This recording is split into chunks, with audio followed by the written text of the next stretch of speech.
Jacki, always a pleasure to speak to you. Welcome back to Sunrise. Thanks, Edwina.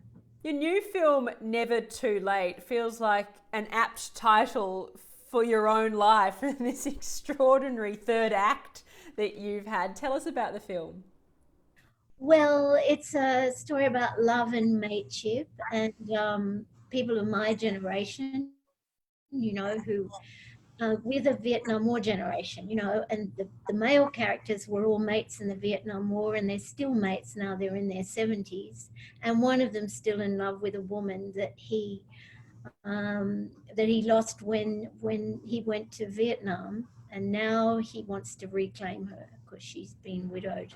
So I don't think I'm telling it very well, but it is a love story, and it does show that true love can happen at any time of your life. What do you feel like you know about love that you brought to this film? The thing about getting older is that you realize how much you don't know. You you finally know that you don't know a lot of stuff that you were sure you knew back in your 30s. That's not very reassuring for those of us still in our 30s. But if it's any consolation, you don't worry so much about it. um, I do know that love has more to do with respect than with limerence.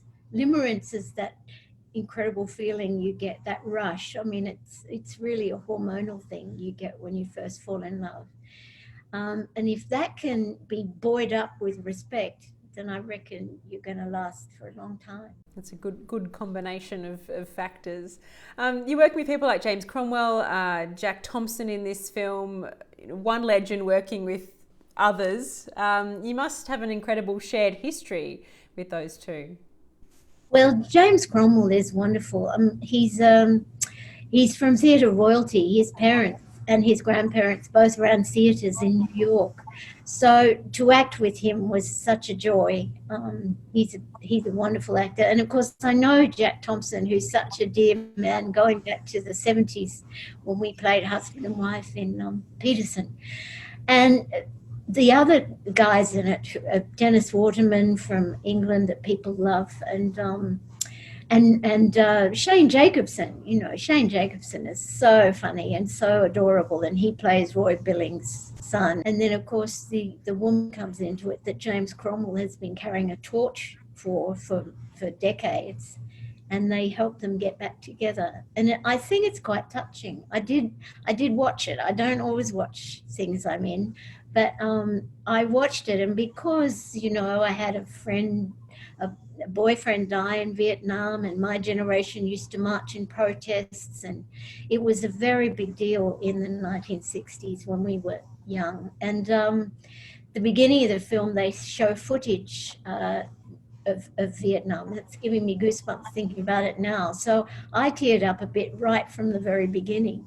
And so the story is great on several levels. It's very funny on some levels, and it's very touching on others. And it's kind of optimistic because at the end you realize this couple are still in love 40 years later. I want to touch on two things you mentioned there. I suspect the shenanigans in the film were replicated very much on set with this cast. Is that right?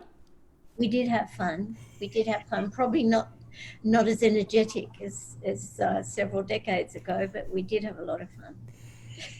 And you rarely actually watch the projects you star in. Why is that? Um, oh, well, mainly because my work is done. My work's done by then. Sometimes I have to because it's, you've got to help with the publicity. But most actors are perfectionists, and you see things you wish you'd done differently, or you've made a choice that you wish you'd done the other thing, and you only get neurotic if you do that. Whereas on stage, if you do something that you're not quite happy with, you've got a chance the next night to fix it up, do it differently. So yeah, and you know what it's like. Sometimes you just look at yourself on TV. I never watch it back either, so I'm very much in the same camp, believe me. 2020, Jacki, has been a difficult year for so many people, but particularly people in the arts. What's your message, to so many people who are struggling out there to continue with what is their passion? And also, we are in a very important industry. The entertainment industry puts billions into the economy, and yet there seems to be an attitude in Australia with a lot of people that it's just some frivolous hobby that we have. It's very important. I mean, it's not just important from a financial point of view, but people need their stories. They need stories to keep for their mental health. We need to have stories told to us. Serious stories, funny stories, stories that teach us how to cope with life.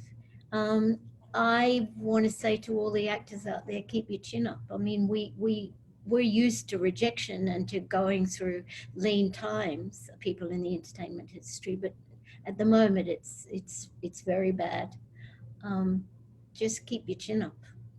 Over the last decade, Jacki, you've slept with Robert De Niro, you've learnt to be a cheerleader with Diane Keaton. I mean, on reflection, what an extraordinary period you've had of your career. Yeah, it's been amazing. Yes. I mean, I was never unhappy with my career in Australia. But, 10 years ago, when Animal Kingdom suddenly got a lot of attention here in America, since then I've done 26 films, I think, maybe more counting, and I've done 52 hours of television. So I never expected it, and I'm so grateful for it. And I still get bewildered about it. I still can't believe it's happened to me, and I know how lucky I am. How many films do you think you can squeeze into the next 10 years? Well, I had 4 lined up for this year, but of course they've been shelved because. But I am working on developing a couple of projects myself, and a few weeks ago I spent a month in Montana doing Yellowstone, the TV series with Kevin Costner. And I've been offered a film in Utah, but I'm a bit nervous about the COVID protocols. They were very strict on set for Yellowstone. We were tested constantly, and everyone wore masks on set. But you never know. It just takes one person.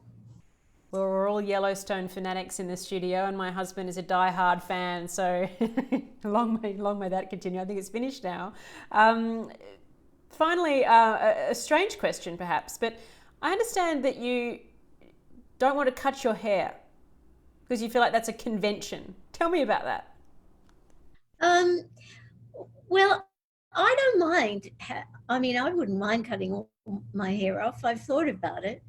But every time I read some self-appointed fashion maven saying old women shouldn't have long hair, and let's face it, I was born in 1947, I'm 73, and a lot of people say old people shouldn't have long hair. And my feeling is, bugger it.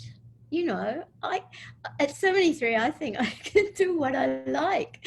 I don't think anyone else's taste should impinge on my freedom to do what and I quite like having long hair. It's it gets a bit in bed, it gets a bit bent. I guess it depends what you're doing, I suppose. And also, it's much easier than when I have hair your length, it's much more trouble doing the blow dry. Here, I just let it dry. I pull it back in a ponytail, or I just let it. I mean, it's been blown dry to do. That's what. Jacki, I just love your bugger it approach to life. Is that the secret? Is that your secret? Well, I try to be a bit considerate of other people. I try to be polite and kind, but when it comes to getting criticism yourself, I mean, I've been acting for 58 years and I've had some severe critics, and you can't let it get to you. It's a waste of your energy, and it's wrong. So you just ignore the critics, and unless they've got something constructive to say. But in the main, if people don't like you, they don't like you. So bugger them. Well, lucky we like you. Jacki, I love talking to you. I always wish we had more time. I love everything that you do, and thank you so much for your time. Thanks, Edwina.